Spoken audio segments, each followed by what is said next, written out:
Approchez-vous des yeux, Inch'Allah.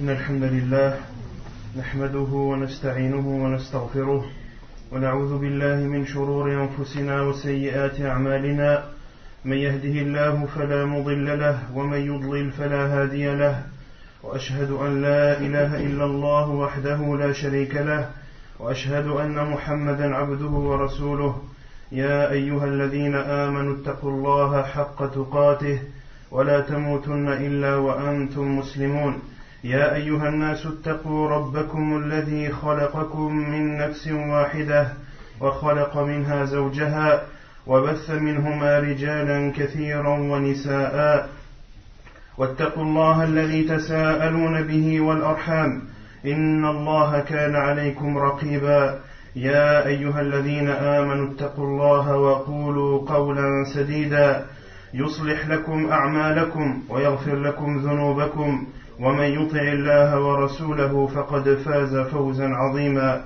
أما بعد فإن أصدق الحديث كتاب الله تعالى وخير الهدي هدي محمد صلى الله عليه وسلم وشر الأمور محدثاتها وكل محدثة بدعة وكل بدعة ضلالة وكل ضلالة في النار أما بعد فنستمر بإذن الله تعالى في قراءة كتاب شرح حديث جبريل في تعليم الدين للعلامة عبد المحسن العباد حفظه الله تعالى وقد تكلمنا في الأسبوع الماضي عن حوض نبينا صلى الله عليه وسلم كما أننا ذكرنا الميزان وأنه مما يجب الإيمان به وأنه داخل تحت الإيمان باليوم الآخر وتكلمنا أيضا عن الصراط وعن الشفاعات التي ستقع يوم القيامة. Nous continuons Inch'Allah Ta'ala l'explication du hadith de Jibril, explication faite par Cheikh Abdel Muhsin Al-Abbad, qu'Allah le préserve. La semaine dernière nous avions parlé du bassin du prophète sallallahu alayhi wa sallam, de même que nous avions abordé la balance et nous avions cité les différentes choses qui seront pesées le jour du jugement. Ensuite nous avions parlé des intercessions qui seront faites le jour du jugement. Et nous nous étions arrêtés à l'intercession du prophète sallallahu alayhi wa sallam afin que les gens entrent au paradis. Et avant de commencer le cours, la semaine dernière, il y avait un frère qui m'avait repris sur une erreur que j'avais faite quand j'avais parlé des 70 000 personnes dont le prophète sallallahu alayhi wa sallam nous a informé qu'ils rentreront au paradis sans ne connaître de jugement. Et j'avais dit qu'avec chaque 70 000, il y aurait 70 000 autres personnes. Je me suis mal exprimé. Ce que je voulais dire par là, c'est qu'avec chaque personne des 70 000, il y aura 70 000 personnes avec elle. Et le frère m'a repris en me disant que c'était avec chaque 1000 personnes, il y aura 70 000 personnes. Et donc après vérification, eh bien, il y a deux versions du hadith qui ont été rapportées. Les deux sont authentifiées par Cheikh Al-Albani, rahimahullah. La première qui dit que avec chaque personne de ces 70 000, il y aura 70 000 autres. Et dans une autre version, avec chaque 1000, il y aura 70 000 personnes. Donc les deux versions sont authentiques. Alhamdulillah. Et c'est ainsi que nous devons faire, nous devons agir lorsque il y a une chose ambiguë ou qui demande éclaircissement, de retourner, de faire des recherches pour celui qui en a les capacités, de demander aux savants, etc.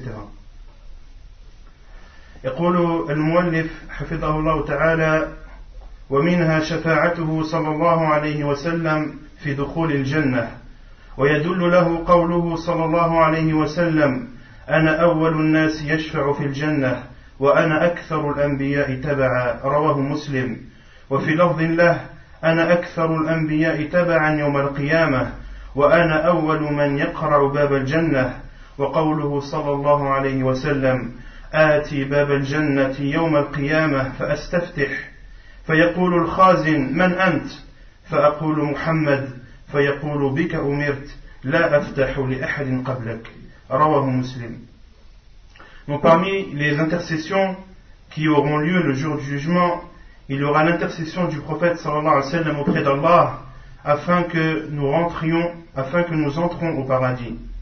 La preuve est le hadith rapporté par Muslim où le prophète sallallahu alayhi wa sallam dit: je suis la première personne qui intercédera auprès d'Allah pour entrer au paradis, et je suis le prophète qui aura le plus de personnes qui le suivront. Et dans une autre version, le prophète sallallahu alayhi wa sallam dit: je suis des prophètes celui qui aura le plus de personnes qui le suivent le jour du jugement, et je serai le premier à franchir la porte du paradis. Et il dit aussi sallallahu alayhi wa sallam dans un autre hadith: je m'approcherai de la porte du paradis le jour du jugement, et je demanderai qu'on m'ouvre. Le gardien du paradis lui dira: qui es-tu? Je dirai: je suis Muhammad. Le gardien lui répondra: j'ai été ordonné de t'ouvrir à toi et à personne d'autre avant toi. Hadith rapporté par Muslim. ومنها الشفاعة في إخراج أهل الكبائر من النار، وقد تواترت بذلك الأحاديث عن رسول الله صلى الله عليه وسلم كما ذكره شارح الطحاوية. ومنها حديث أبي هريرة رضي الله عنه قال: قال رسول الله صلى الله عليه وسلم: لكل نبي دعوة مستجابة، فتعجل كل نبي دعوته، وإني اختبأت دعوتي شفاعة لأمتي يوم القيامة، فهي نائلة إن شاء الله من مات من أمتي لا يشرك بالله شيئا. رواه البخاري ومسلم. Et parmi les intercessions qui auront lieu le jour du jugement, ce sera l'intercession du prophète sallallahu alayhi wa sallam afin que les gens qui ont commis les grands péchés soient sortis de l'enfer. Et les hadiths rapportant cette intercession sont mutawatir.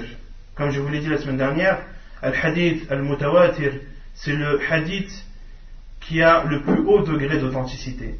C'est un hadith qui a le plus haut degré d'authenticité. Comme cela a été précisé par celui qui a expliqué At-Tahawiyah.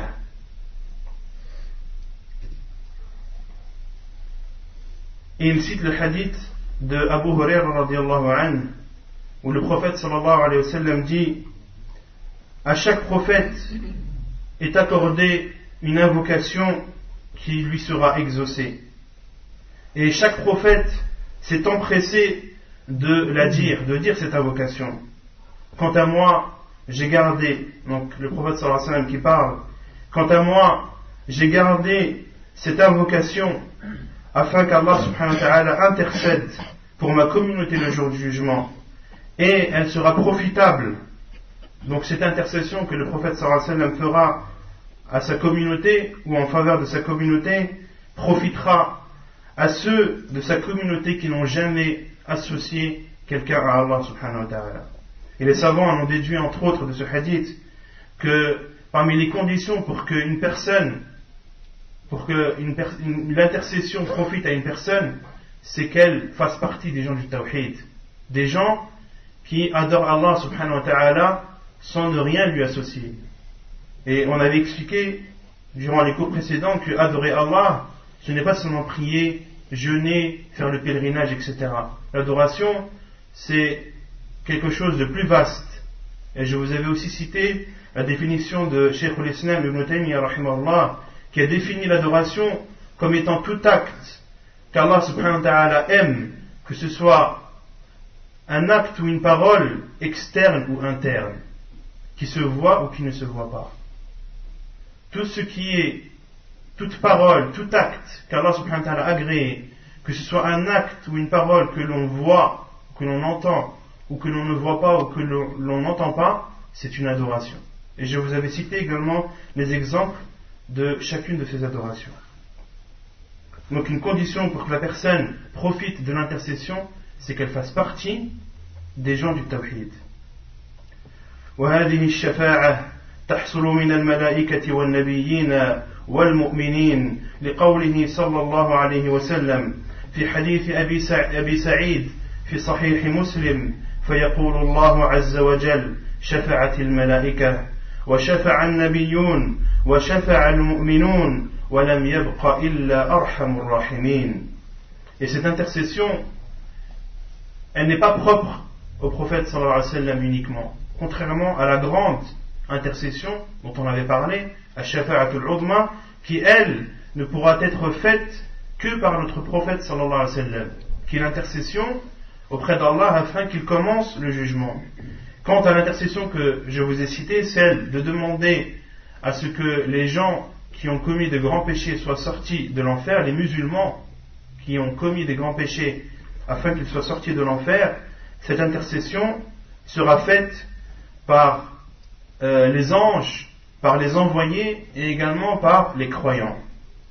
Comme cela a été cité dans le hadith où Allah subhanahu wa ta'ala dit: les anges ont intercédé, les envoyés, les prophètes ont intercédé, les croyants ont intercédé, et il ne reste que le plus miséricordieux des miséricordieux qui est Allah subhanahu wa ta'ala.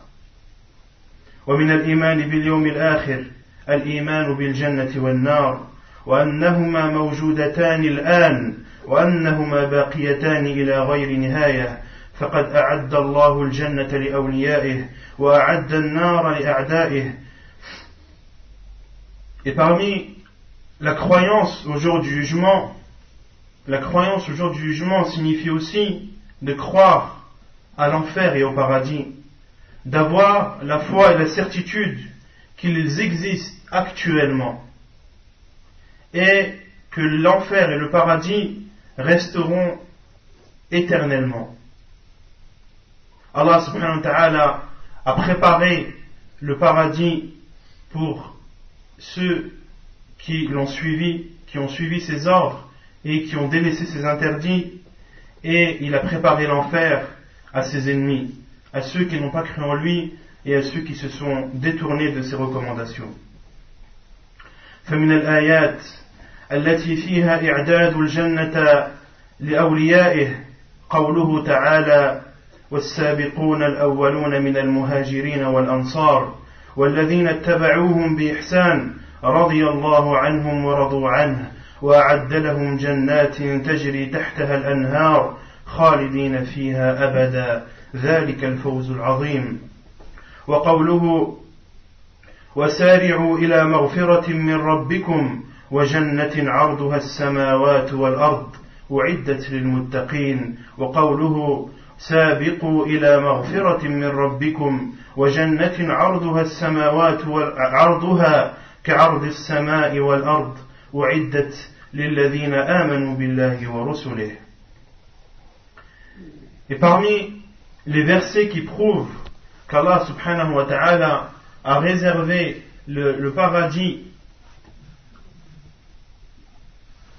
à ses partisans, le verset où Allah subhanahu wa ta'ala dit selon le sens, et les premiers parmi les muhajirin et les ansar.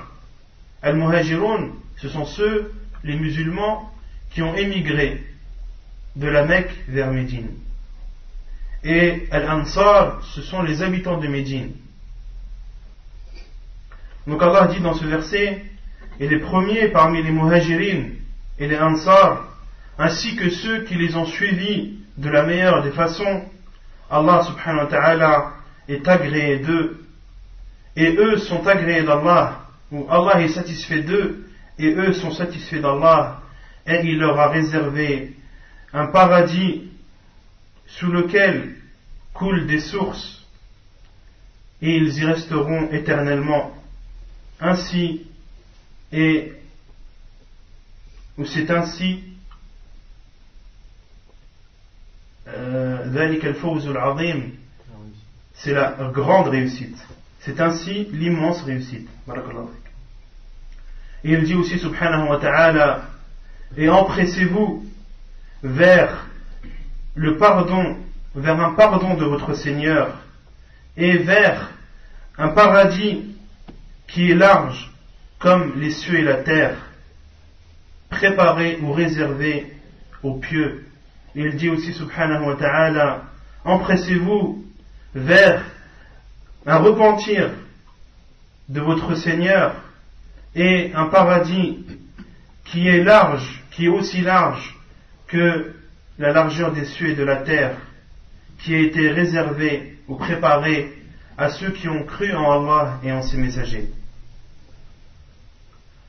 Et quant au premier verset que j'ai cité, juste une parenthèse, quand Allah subhanahu wa ta'ala dit « Et les premiers parmi les muhajirin et les ansar, ainsi que ceux qui les ont suivis de la meilleure des façons. » Ce verset est beaucoup cité par les savants pour prouver que l'on doit comprendre le Coran et la Sunna, que l'on doit comprendre l'islam comme l'ont compris les compagnons du prophète sallallahu alayhi wa sallam. Car Allah subhanahu wa ta'ala a dit, et ceux qui les ont suivis, qui ont suivi qui? Al-Muhajirun wal-Ansar. Et ceux qui les ont suivis de la meilleure des façons, Allah subhanahu wa ta'ala est satisfait d'eux. Et les savants ont utilisé ce verset pour prouver qu'un musulman se doit de comprendre le Coran et la Sunna comme l'ont compris les compagnons du prophète sallallahu alayhi wa sallam. Pourquoi? Parce qu'Allah subhanahu wa ta'ala a attesté dans le Coran qu'il est satisfait des compagnons du prophète sallallahu alayhi wa sallam. Et ils ont cité aussi d'autres raisons, c'est que les compagnons du prophète sallallahu alayhi wa sallam, le Coran est descendu en leur langue maternelle, qui est l'arabe. Donc s'il y a des personnes qui comprennent le mieux le Coran, ou qui ont le mieux compris le Coran, ce sont les compagnons du prophète sallallahu alayhi wa sallam. Car le Coran est descendu dans la langue qu'ils parlaient, dans la langue qu'ils maîtrisaient. Et aussi, on se doit de comprendre le Coran et la Sunna, de suivre le Coran et la Sunna comme l'ont compris les compagnons du prophète sallallahu alayhi wa sallam, car ils avaient le meilleur des professeurs. Un professeur qui ne fait jamais d'erreur, qui est le prophète sallallahu alayhi wa sallam, qui quand il parle, sa parole est une révélation. Donc c'était une parenthèse pour vous dire que les savants utilisent énormément ce verset afin de prouver que l'on se doit de revenir à la compréhension des compagnons du prophète sallallahu alayhi wa sallam. ومن الآيات التي فيها إعداد النار لأعدائه إعداد النار لأعدائه قوله تعالى ويعذب المنافقين والمنافقات والمشركين والمشركات الظانين بالله ظن السوء عليهم دائرة السوء وغضب الله عليهم ولعنهم وأعد لهم جهنم وساءت مصيرا وقوله واتقوا النار التي أعدت للكافرين وقوله تعالى فاتقوا النار التي وقودها الناس والحجارة أعدت للكافرين.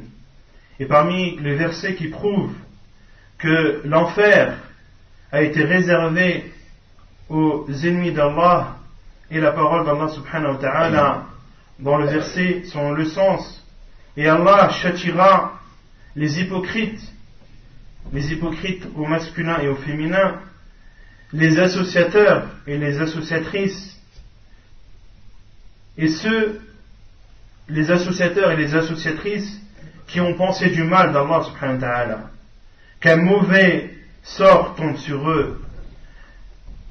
Allah subhanahu wa ta'ala est énervé contre eux, il les maudit et il leur réserve Jahannam, qui est l'enfer, et quelle mauvaise destination. Et il dit aussi subhanahu wa ta'ala, et craignez le feu, craignez l'enfer qui a été réservé aux non-musulmans. Et il dit aussi subhanahu wa ta'ala, et craignez le feu dont le combustible est l'humain et l'être humain et les pierres, qui a été réservé ou préparé aux non-musulmans. Donc le combustible de l'enfer, ce sont les êtres humains et les pierres. ويدل من السنة لكون الجنة والنار موجودتين الآن حديث ابن عباس رضي الله عنهما في صلاة الكسوف، وفيه قالوا يا رسول الله رأيناك تناولت شيئا في مقامك ثم رأيناك كعكعت، قال صلى الله عليه وسلم إني رأيت الجنة فتناولت عنقودا ولو أصبته لأكلتم منه ما بقيت الدنيا وأريت النار فلم أرى منظرا كاليوم قد أفظع ورأيت أكثر أهلها النساء. الحديث رواه البخاري ومسلم. Donc là, le cheikh a cité les versets qui prouvent que le paradis existe à l'heure actuelle et qu'il a été réservé et préparé aux croyants. Ensuite, il a cité les versets qui prouvent que l'enfer existe actuellement et qu'il a été réservé aux ennemis d'Allah. Et ensuite, il cite un hadith du prophète sallallahu alayhi wa sallam qui prouve également que l'enfer et le paradis existent à l'heure actuelle. C'est le hadith d'Ibn Abbas radiyallahu anhuma, hadith qui parle de Salat al-Kusuf, la prière de l'éclipse. Et il est dit dans ce hadith, entre autres, les compagnons du prophète sallallahu alayhi wa sallam ont dit: ô prophète, ô envoyé d'Allah, nous t'avons vu alors que tu étais en train de prier, nous t'avons vu t'approcher de quelque chose, puis nous t'avons vu reculer. Le prophète sallallahu alayhi wa sallam leur a répondu: on m'a montré le paradis, où j'ai vu le paradis, et je me suis approché d'une grappe, et si j'avais la possibilité de l'attraper, vous en mangeriez jusqu'à la fin des temps. Et on m'a montré l'enfer, et je n'ai jamais vu une situation aussi affreuse, ou une chose aussi affreuse que ce que j'ai vu aujourd'hui. Et j'ai vu également la plupart de ces habitants qui sont des femmes, en parlant des habitants de l'enfer. Hadith rapporté par Al-Bukhari ou Muslim. Et une parenthèse que je cite ici, que certains savants ont cité, lorsque le prophète sallallahu alayhi wa sallam a dit, en parlant de la grappe qu'il a vue, la grappe du paradis, si j'avais la possibilité de l'attraper, vous en mangeriez jusqu'à la fin des temps, jusqu'à la fin de cette vie d'ici-bas. Les savants ont dit ceci car tout ce qui est présent dans le paradis est éternel.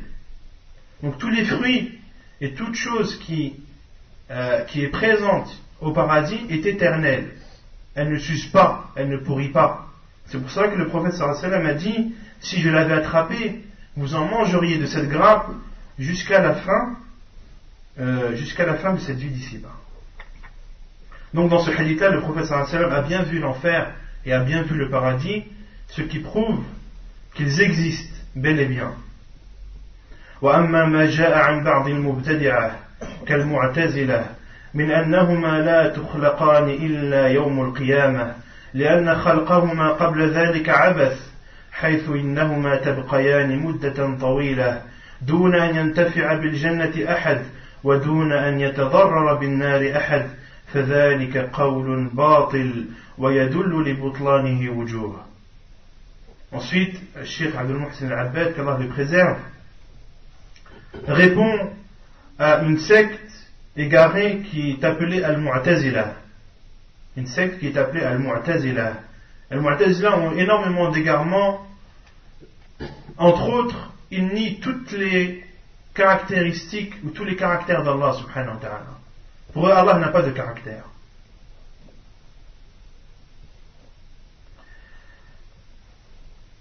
Et ils disent aussi, parmi leurs égarements, que tous ceux qui font un grand péché entreront en enfer éternellement.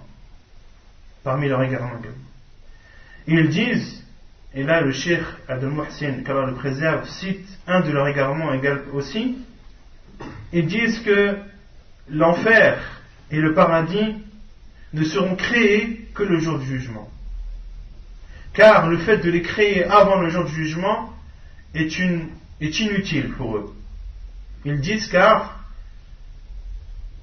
si l'enfer et le paradis sont créés avant le jour du jugement, il resterait, c'est-à-dire l'enfer et le paradis, un laps de temps très grand, ils resteront une très grande durée, une très longue durée, sans que personne ne puisse profiter du paradis et sans que personne ne puisse être châtié par l'enfer.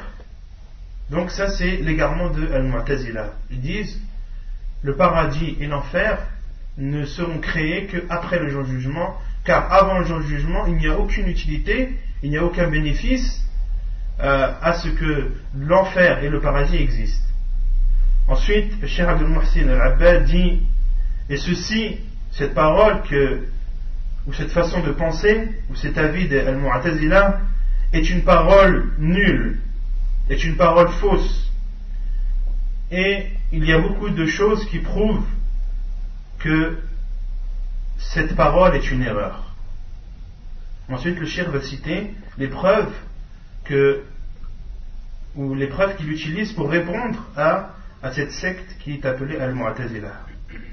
ويدل لبطلانه وجوه الأول ما جاء في الآيات والأحاديث الدالة على خلقهما ووجودهما قبل يوم القيامة ومن ذلك ما تقدم قريبا. La première chose qu'on répond à cette secte Al-Mu'tazila, c'est tous les versets et les hadiths que l'on a cités précédemment qui prouvent que l'enfer et le paradis ont été créés. Donc les versets que l'on a cités juste avant, ainsi que le hadith, prouvent que l'enfer et le paradis existent à l'heure actuelle. والأمر الثاني أن وجود الجنة فيه ترغيب بها وتشويق إليها ووجود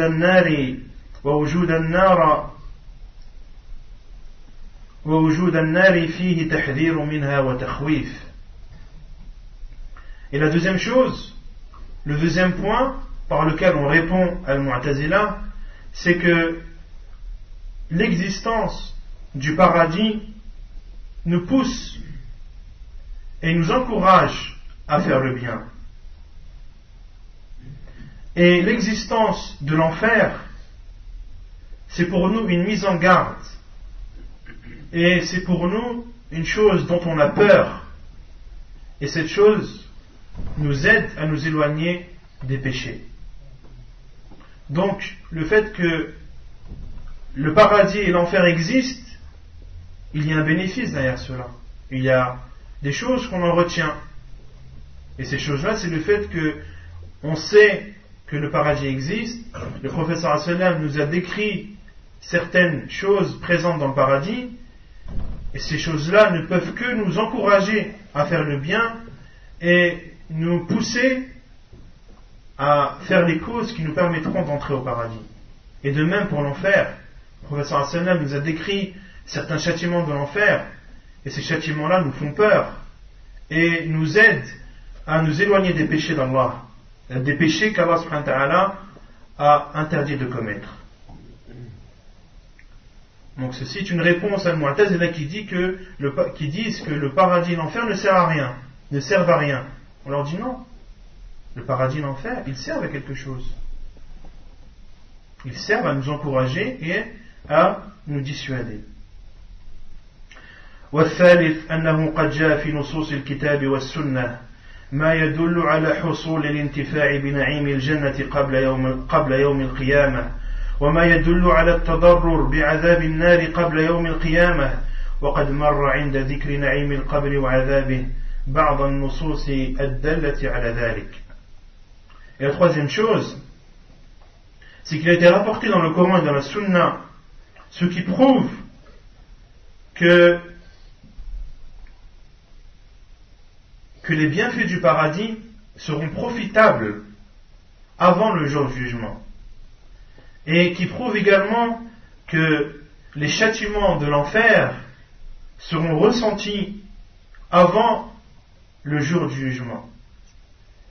Et ceci, lorsque l'on a cité dans les cours précédents les bienfaits et les délices de la tombe et les supplices et les délices de la tombe.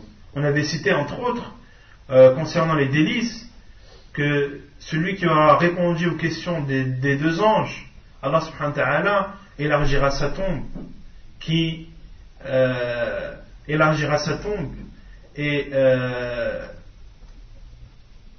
sa tombe sera un jardin parmi les jardins du paradis, comme nous en a informé le prophète sallallahu alayhi wa sallam. Et le mort connaîtra le délice, ne serait-ce que de l'odeur du paradis. L'odeur du paradis, eh bien le mort en profitera. Donc c'est une preuve que le paradis qui existe actuellement, eh bien certains de ces délices seront connus avant le jour du jugement.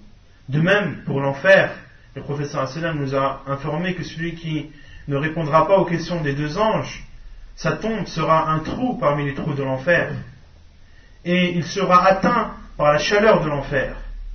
Le prophète sallallahu alayhi wa sallam nous a informé que cet homme-là, ce mort qui n'aura pas répondu aux questions, sera brûlé, et la chaleur de l'enfer lui parviendra. Donc c'est donc une preuve que l'enfer et ses supplices seront subis avant le jour du jugement. Donc ce sont les 3 points par lesquels nous répondons à Mu'tazila pour prouver que ce qu'ils disent est faux. وفي الجنة التي أهبط منها آدم أقوال 3. الأول أنها جنة الخلد وهو أظهرها، والقول الثاني أنها جنة في مكان عال من الأرض، والقول الثالث التوقف. وقد ذكر ابن القيم الخلاف وأدلة أصحاب القول الأول والثاني وإجابة كل منهما عما استدل به الآخر ولم يرجح شيئا، وذلك في كتابه حاد الأرواح. وفي قصيدته الميمية ما يدل على ترجيحه القول الأول، حيث قال: فحي على جنات عدن فإنها منازلك الأولى وفيها المخيم. Et concernant le paradis, dans laquelle ou de laquelle Adam alayhi salam a été sorti, il y a 3 paroles de savants. Les savants ont 3 paroles sur ce paradis. Le premier, c'est que c'est le paradis éternel, qui est le paradis qu'Allah subhanahu wa ta'ala a réservé aux croyants. Donc la première parole, c'est que les savants disent que le paradis dont a été expulsé Adam alayhi salam, ou dont a été sorti Adam alayhi salam, c'est le paradis, le vrai paradis, le paradis éternel. D'autres savants disent que ce n'est pas le paradis éternel, mais c'est un paradis qui est situé dans un endroit élevé de la terre. Et la troisième parole citée par les savants, c'est l'abstention, s'abstenir, ne pas savoir. D'autres savants ne s'avancent pas à répondre à cette question: est-ce que Adam alayhi salam a été descendu du paradis, le paradis éternel, ou bien a-t-il été descendu d'un paradis présent dans un endroit élevé de la terre. Ensuite, le Cheikh Abdul Muhsin al-Abbad, qu'Allah le préserve, dit que Ibn al-Qayyim, rahimahullah, qui est un des élèves de Cheikh al-Islam Ibn Taymiyyah, rahimahullah, que Ibn al-Qayyim a cité ces 3 avis avec les preuves sans sortir avec un avis bien précis. Et il dit, Cheikh Abdul Muhsin dit que, et on peut comprendre d'un poème écrit par Ibn al-Qayyim, rahimahullah, qu'il tend vers le premier avis, qu'il tend vers l'avis que le paradis dont a été expulsé Adam alayhi salam est le paradis éternel. Et c'est également l'avis que a choisi Cheikh Abdul Muhsin al-Abbad, qu'Allah le préserve. الجنة والنار باقيتان لا تفنيان ولا تبيدان، وأهل الجنة منعمون فيها إلى غير نهاية، والكفار معذبون في النار إلى غير نهاية. ومن الآيات التي جاءت في بقاء الجنة وخلود أهلها فيها قول الله عز وجل: وبشر الذين آمنوا وعملوا الصالحات أن لهم جنات تجري من تحتها الأنهار كلما رزقوا منها من ثمرة رزقا قالوا هذا الذي رزقنا من قبل وأتوا به متشابها ولهم فيها أزواج مطهرة وهم فيها خالدون. وقوله إن الذين آمنوا وعملوا الصالحات كانت لهم جنات الفردوس نزلا خالدين فيها لا يبغون عنها حولا. وقوله إن المتقين في جنات وعيون ادخلوها بسلام آمنين ونزعنا ما في صدورهم من غل إخوانا على سرر متقابلين لا يمسهم فيها نصب وما هم منها بمخرجين. وقوله إن الذين آمنوا وعملوا الصالحات أولئك هم خير البرية جزاؤهم عند ربهم جنات عدن تجري من تحتها الأنهار خالدين فيها أبدا رضي الله عنهم ورضوا عنه ذلك لمن خشي ربه. Le paradis et l'enfer sont éternels. Ils resteront jusqu'à l'éternité, jusqu'à l'infini. Et ne s'arrêteront jamais. Et les gens du paradis connaîtront les délices, connaîtront ces délices sans fin. De même que les mécréants seront châtiés en enfer sans connaître de fin. De fin F-I-N. ومن الآيات et parmi les preuves, les versets qui prouvent que le paradis est éternel, la parole d'Allah subhanahu wa ta'ala selon le sens des versets et annonce la bonne nouvelle à ceux qui ont cru et qui ont accompli de bonnes œuvres qu'ils auront un paradis sous lequel coulent des sources. Chaque fois qu'ils seront gratifiés d'un fruit, ils diront mais c'est ce fruit qu'on nous a donné auparavant. Et c'est quelque chose de semblable. C'est quelque chose de semblable, c'est-à-dire les fruits se ressemblent extérieurement, mais le goût est différent. Ils auront également des épouses purifiées, et ils y resteront éternellement. Et il dit aussi, subhanahu wa ta'ala, ceux qui ont cru et qui ont accompli de bonnes œuvres, ils auront le paradis al-Firdaus comme demeure. Ils y resteront éternellement sans désirer aucun changement. Et il dit aussi subhanahu wa ta'ala, les pieux seront dans des jardins et des ruisseaux. Nous leur dirons, rentrez avec paix et nous enlèverons de leur cœur toute rancune. Ce seront des frères qui, assis sur des lits, se feront face. Aucune fatigue ne les atteindra et ils n'y seront jamais sortis. Ils ne seront jamais sortis du paradis. Et elle dit ici, subhanahu wa ta'ala, ceux qui ont cru et ceux qui ont accompli de bonnes œuvres, ce sont les meilleurs de toute la création. Leur récompense auprès de leur Seigneur est le paradis de Adn, sous lequel coulent des sources. Ils y resteront éternellement. Allah est satisfait d'eux et eux sont satisfaits de lui. Telle est la récompense pour celui qui craint son Seigneur. Donc tous ces versets-là prouvent que ceux qui entreront au paradis n'en sortiront jamais et connaîtront ses délices éternellement. ومن الآيات التي جاءت في بقاء النار وخلود الكفار فيها قول الله عز وجل والذين كفروا وكذبوا بآياتنا أولئك أصحاب النار هم فيها خالدون. وقوله وما هم بخارجين من النار. وقوله يريدون أن يخرجوا من النار وما هم بخارجين منها ولهم عذاب مقيم. وقوله فما تنفعهم شفاعة الشافعين. وقوله والذين كفروا لهم نار جهنم لا يقضى عليهم فيموتوا ولا يخفف عنهم من عذابها كذلك نجزي كل كفور. وقوله إن الذين كفروا وظلموا لم يكن الله ليغفر لهم ولا ليهديهم طريقا إلا طريق جهنم خالدين فيها أبدا وكان ذلك على الله يسيرا وقوله ومن يعص الله ورسوله فإن له نار جهنم خالدين فيها أبدا وقوله إن الله لعن الكافرين وأعد لهم سعيرا خالدين فيها أبدا لا يجدون وليا ولا نصيرا وقوله إن الذين كفروا من أهل الكتاب والمشركين في نار جهنم خالدين فيها أولئك هم شر البرية.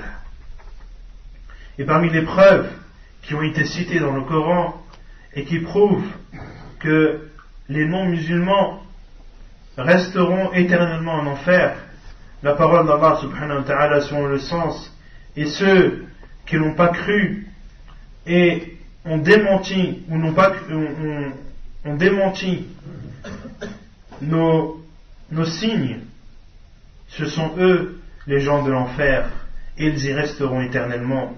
Il dit aussi subhanahu wa ta'ala dans un autre verset selon le sens, et ils n'en seront jamais sortis, c'est-à-dire de l'enfer.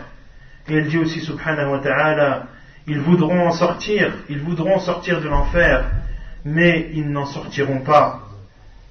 Ils connaîtront un châtiment qui perdurera. Et il dit aussi subhanahu wa ta'ala, ceux qui n'ont pas cru, ceux qui ont mécru, auront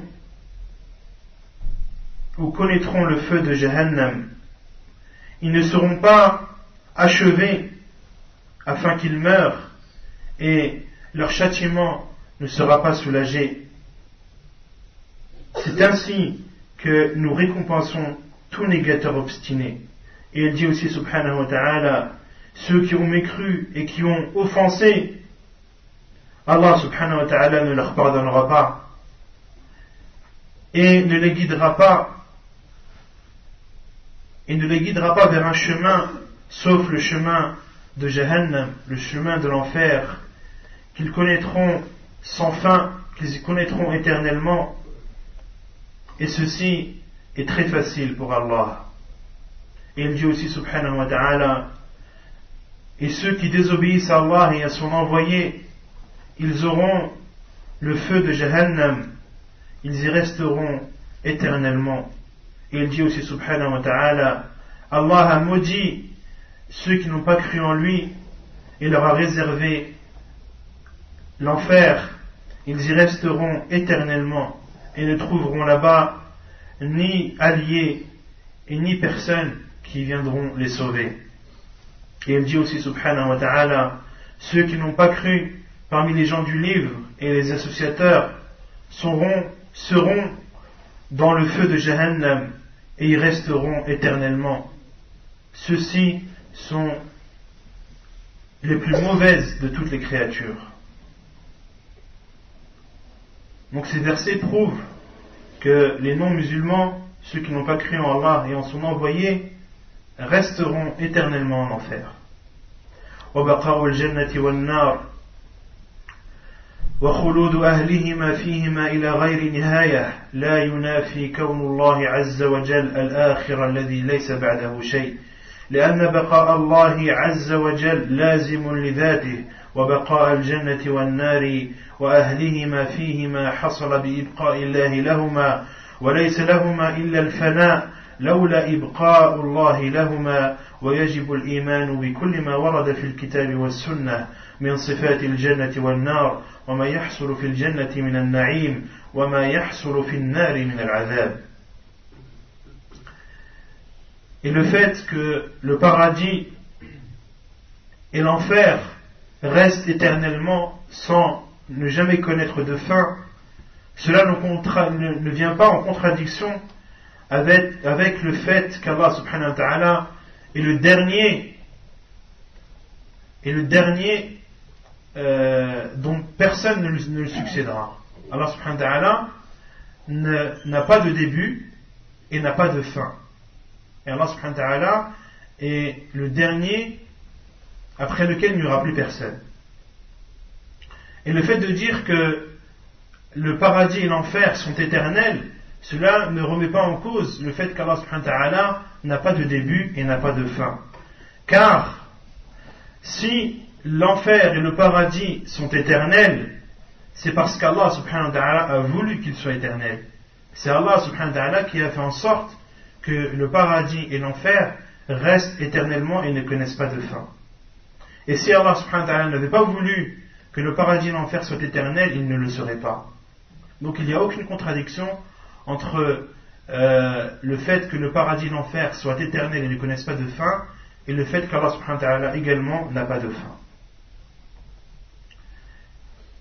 Et ensuite, Cheikh Abdul Muhsin Al-Abbad continue en disant qu'il est obligatoire de croire et d'avoir la certitude dans tout ce qui a été rapporté dans le Coran et dans la Sunna comme description du paradis et de l'enfer, comme délices présents dans le paradis et comme supplices et châtiments présents en enfer.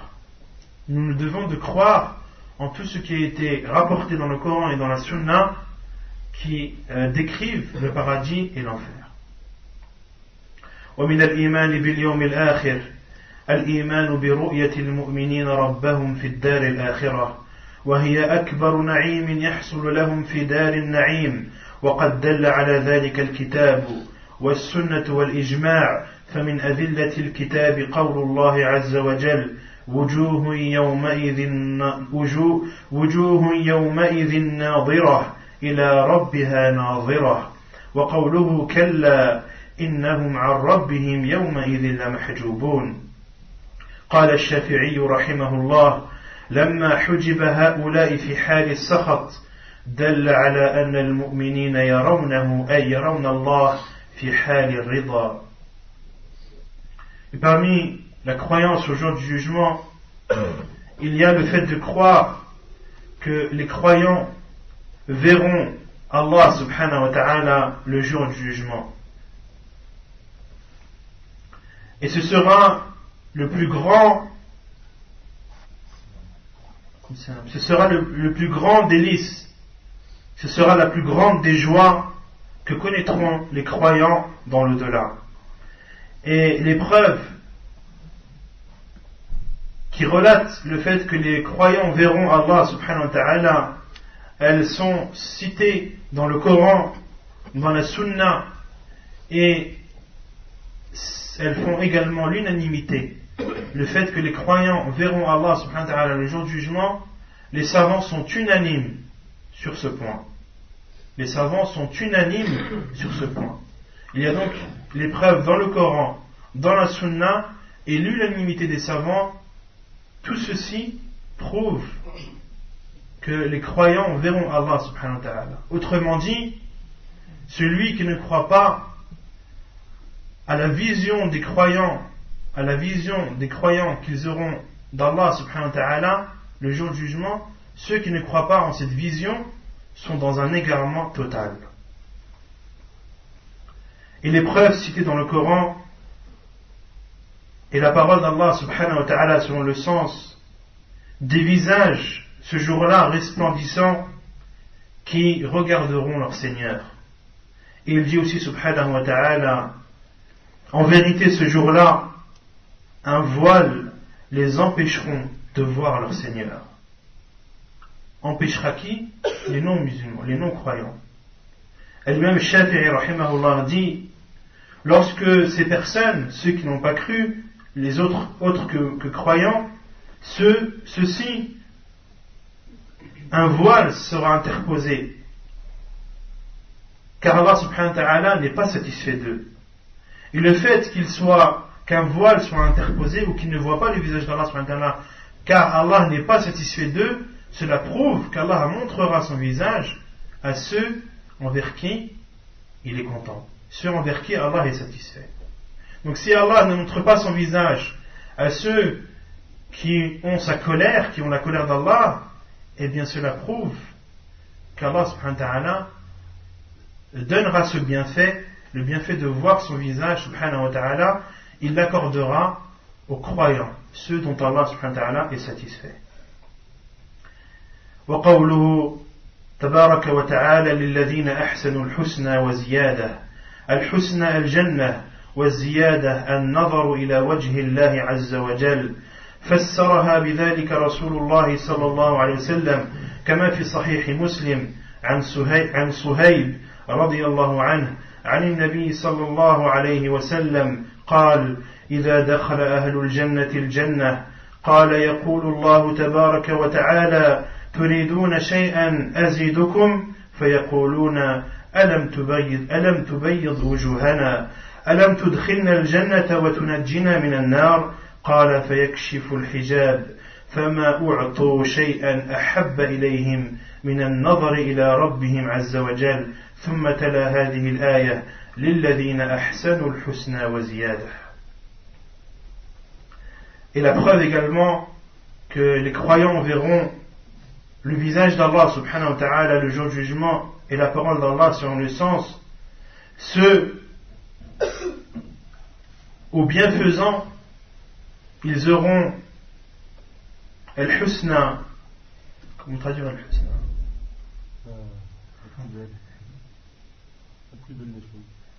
Ceux qui ont été bienfaisants auront la plus belle des choses et un plus. Et un plus. Et la plus belle des choses, elle est expliquée comme étant le paradis, et le plus dans ce verset a été expliqué comme étant la vision que les croyants auront du visage d'Allah subhanahu wa ta'ala. C'est ainsi que l'a expliqué le prophète sallallahu alayhi wa sallam, comme le hadith a été rapporté, comme cela a été rapporté dans le Sahih de Muslim, selon Suhayb, qui rapporte que le prophète sallallahu alayhi wa sallam a dit: lorsque les gens du paradis entreront au paradis, Allah subhanahu wa ta'ala leur dira: voulez-vous que je vous donne plus? Ils diront, les gens du paradis: ô Allah, n'as-tu pas rendu nos visages resplendissants? Ne nous as-tu pas entrés au paradis et épargnés de l'enfer? Allah subhanahu wa ta'ala enlèvera alors le voile et les gens du paradis n'auront jamais rien reçu de plus splendide et n'auront jamais rien reçu une chose qu'ils auront autant aimé que le fait de voir leur Seigneur, le fait de voir Allah subhanahu wa ta'ala. Et ensuite, le prophète sallallahu alayhi wa sallam a cité ce verset: لِلَّذِينَ أَحْسَنُوا الْحُسْنَى وَزِيَادَةً. Aux bienfaisants, nous leur donnerons la meilleure des récompenses et plus, c'est-à-dire la vision d'Allah subhanahu wa ta'ala. وقوله تعالى لا تدركه الأبصار وهو يدرك الأبصار وهو يدل على إثبات الرؤية بدون إدراك فهو يرى ولا يدرك أي لا يحاط به رؤية كما أنه يعلم ولا يحاط به علما ونفي الإدراك هو أخص لا يستلزم نفي الرؤية وهي أعم. Et certaines sectes égarées nient le fait que les croyants verront Allah subhanahu wa ta'ala le jour du jugement. Et ils utilisent un verset où Allah subhanahu wa ta'ala dit, selon le sens, les regards ne peuvent l'atteindre, tandis que lui saisit tous les regards. Les regards ne peuvent l'atteindre, c'est-à-dire Allah subhanahu wa ta'ala, tandis que lui, Allah subhanahu wa ta'ala, saisit tous les regards. Certaines sectes ont utilisé ce hadith pour dire que les musulmans, les croyants, ne verront jamais Allah subhanahu wa ta'ala. Alors que l'on a cité le hadith et le verset, le hadith rapporté par Muslim. Et Cheikh Abdul Muhsin Abbad répond à cela en disant que dans ce verset, Allah subhanahu wa ta'ala a dit la tudrikuhu. Al-idrak, en français, les regards ne peuvent l'atteindre. Cheikh Abdul Muhsin explique qu'il y a une différence entre atteindre une chose et la voir. Toute chose vue n'est pas forcément atteinte.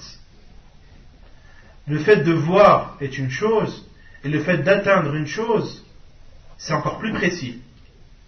Et Allah subhanahu wa ta'ala, dans ce verset a nié le fait d'atteindre, pas le fait de voir.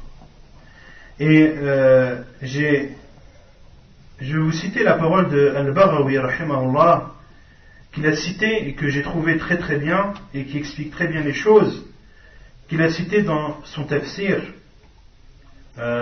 lorsqu'Allah subhanahu wa ta'ala a dit la tudriku al-absar wa huwa yudriku al-absar.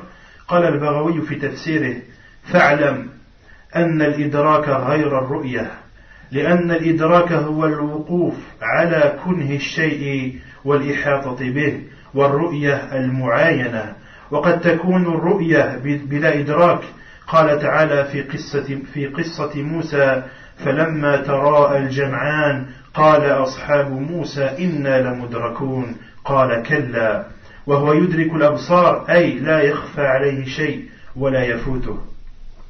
Donc la parole de l'imam al-Baghawi, je la rapporte de moi-même, Cheikh Abdul Muhsin ne l'a pas citée. Al-Baghawi rahimahullah dit dans son tafsir, lorsqu'il explique ce verset, sache que atteindre n'est pas voir, qu'atteindre une chose c'est autre que de la voir, car atteindre une chose, c'est-à-dire connaître son contenu, connaître le contenu de cette chose, tandis que regarder c'est se contenter de visionner. Donc tu peux très bien voir une chose sans connaître son contenu, hein? Sans la cerner et connaître son contenu. Et il a cité un verset où Allah subhanahu wa ta'ala dit, en parlant de Moussa alayhi salam, lorsque le peuple ceux qui ont suivi Moussa alayhi salam étaient poursuivis par Pharaon et sa troupe, lorsque les deux camps se sont vus de loin, les gens qui étaient avec Moussa ont dit, on va être atteints, ils vont nous atteindre. Donc dans ce verset-là, Allah subhanahu wa ta'ala a cité à la fois la vision et l'atteinte. Dans ce verset, les partisans de Moussa alayhi salam ont vu Pharaon et sa troupe. Donc ils se sont vus de loin. Et ensuite, les gens qui étaient avec Moussa ont eu peur et ont dit à Moussa, oh Moussa, ils vont nous atteindre. Donc ce verset-là prouve bien qu'ils se sont vus, mais qu'ils ne se sont pas atteints. Donc de voir est une chose, et d'atteindre la chose vue en est une autre. Et ensuite, Moussa alayhi salam a répondu et a dit non. Il a dit non, ils ne nous atteindront pas. Et c'est là qu'Allah subhanahu wa ta'ala a ouvert la mer en deux, et a laissé Moussa alayhi salam ainsi que ceux qui l'ont suivi le traverser, et lorsque Pharaon et ses partisans ont voulu faire de même, Allah subhanahu wa ta'ala a refermé l'océan, et c'est ainsi que Pharaon a été noyé. Donc dans ce verset-là, on voit bien qu'il y a la vision et l'atteinte. De voir une chose est quelque chose, et de l'atteindre en est une autre. Et beaucoup de savants donnent l'exemple de la lune. La lune, on la voit, mais on ne l'atteint pas. Tout le monde voit la lune. Mais ceux qui l'ont atteint, il n'y en a pas beaucoup. وقوله تبارك وتعالى ولما جاء موسى لميقاتنا وكلمه ربه قال رب أرني أنظر إليك قال لن تراني ولكن انظر إلى الجبل فإن استقر مكانه فسوف تراني فلما تجلى ربه للجبل جعله دكا وخر موسى صعقا. وموسى عليه الصلاة والسلام سأل الله أمرا ممكنا ولم يسأله مستحيلا والله عز وجل شاء أن لا يرى إلا في الدار الآخرة لأن رؤيته أكمل نعيم يكون فيها وقوله لن تراني أي في الدنيا. ويدل لذلك أيضا قوله صلى الله عليه وسلم تعلموا أنه لا يرى أحد منكم ربه عز وجل حتى يموت. رواه مسلم. Quant à la parole d'Allah subhanahu wa ta'ala où il dit selon le sens, et lorsque Moussa est venu à notre rendez-vous et que son Seigneur lui a parlé, il dit, c'est-à-dire Moussa, Ô Allah, montre-toi à moi pour que je te voie. Il dit, tu ne me verras pas, regarde cette montagne, si elle tient en place, alors tu me verras. Mais lorsque son Seigneur se manifesta à la montagne, il la pulvérisa, et Moussa s'effondra foudroyé.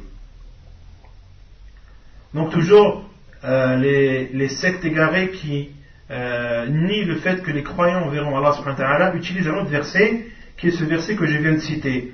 Et elles utilisent en particulier la parole d'Allah subhanahu wa ta'ala à Moussa, tu ne me verras pas. Et Cheikh Abdul Muhsin al-Abbad dit que Moussa alayhi salam n'a pas demandé à Allah quelque chose d'infaisable. Il lui a demandé quelque chose qu'Allah subhanahu wa ta'ala est capable de faire. Mais Allah subhanahu wa ta'ala, par sa sagesse, a voulu et veut qu'il ne soit vu que dans l'au-delà et qu'il ne soit pas vu dans ce monde d'ici-bas. Car la vision d'Allah subhanahu wa ta'ala est le meilleur des bienfaits que puissent connaître les croyants dans l'au-delà. Et la parole d'Allah subhanahu wa ta'ala, lorsqu'il dit à Moussa, tu ne me verras pas, c'est-à-dire dans cette vie d'ici-bas, dans cette terre. Et la preuve est la parole du prophète sallallahu alayhi wa sallam qui dit, apprenez, qui parle à ses compagnons alayhi salam, apprenez que personne d'entre vous ne verra votre Seigneur, ne verra son Seigneur jusqu'à ce qu'il meure.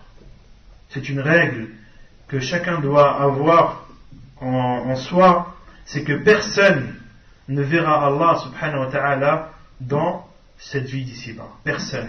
Et celui qui présume ou qui dit avoir vu Allah subhanahu wa ta'ala est dans un égarement total. وذكر ابن القيم رحمه الله هذه الأدلة من الكتاب وغيرها في كتاب حاد الأرواح ثم ذكر الأدلة من السنة عن 27 صحابيا وساق أحاديثهم ثم ذكر الآثار عن الصحابة والتابعين ومن بعدهم من أهل السنة والجماعة وهي تدل على الاتفاق والإجماع على ذلك من الصحابة ومن سار على طريقهم. Et également, Ibn al-Qayyim rahimahullah a bien expliqué ce sujet dans son livre Had al-Arwah. Il a cité des hadiths rapportés par plus de 17 compagnons. Il les a cités chacun, a cité également les paroles des compagnons radiyallahu anhum ainsi que des savants. Et tout ce qu'il a cité prouve que les savants sont unanimes sur le fait que personne ne verra Allah subhanahu wa ta'ala dans ce monde ici-bas. Donc ceci fait l'unanimité des savants. Les savants sont tous d'accord sur le fait que personne ne verra Allah subhanahu wa ta'ala. ولعلنا نكتفي بهذا القدر. Inch'Allah ta'ala, on va s'arrêter ici, car ensuite le cheikh parle de la croyance au destin, à la prédestination, et l'heure de l'Isha approche. Donc Inch'Allah ta'ala, on continuera la semaine prochaine bi'idhnillah. Wa subhanaka Allahumma wa bihamdik ashhadu an la ilaha illa anta astaghfiruka wa atubu ilayk.